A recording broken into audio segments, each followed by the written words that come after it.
Kráčam po lese, šepká mi príbehy dávne. Niektoré neznáme, iné veľmi slávne. Je v nich smútok, radosť, úsmev aj plač. Prezrádza, kto bol čo zač.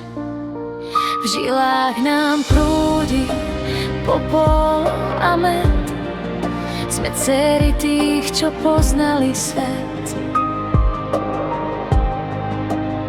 Skôr než ho spútal betón a stroje, nosíme v sebe ich dávne boje.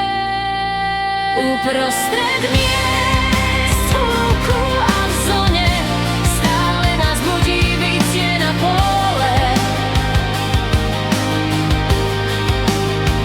Dolčica v nás hľadá svoj les, vynára sa z hlbín tu a teraz dnes.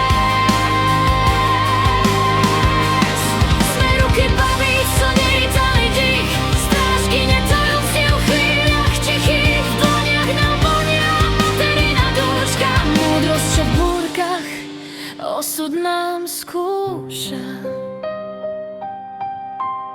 Chceli nás umlčať, zlomiť a spáliť, v strachu pred nami sa nevedeli brániť. No v každej z nás bie pozorkyn zrak, čo v liečivom tieni rozháňa každý mrak.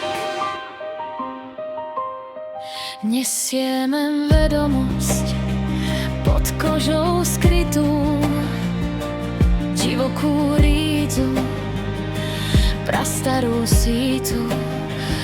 Už nie sme obeť, čo na hranici stojí. Sme tými, čo ohňom liečia, aj v tejto dobe sa nás niekto bojí. Uprostred miest, v luku a v zón stále nás budí bitie na pole. Dolčica v nás hľadá svoj les, vynára sa z hlbín tu a teraz dnes. Sme ruky babíc, čo vítali dých, strážkyne tajomstiev v chvíľach tichých. V dlaniach nám vonia materina dúška, múdrosť, čo v búrkach osud nám skúša.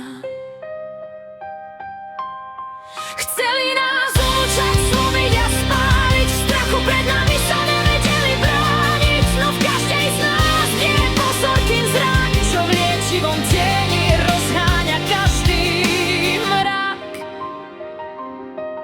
Sme plameň, ktorý nebolo možné udusiť.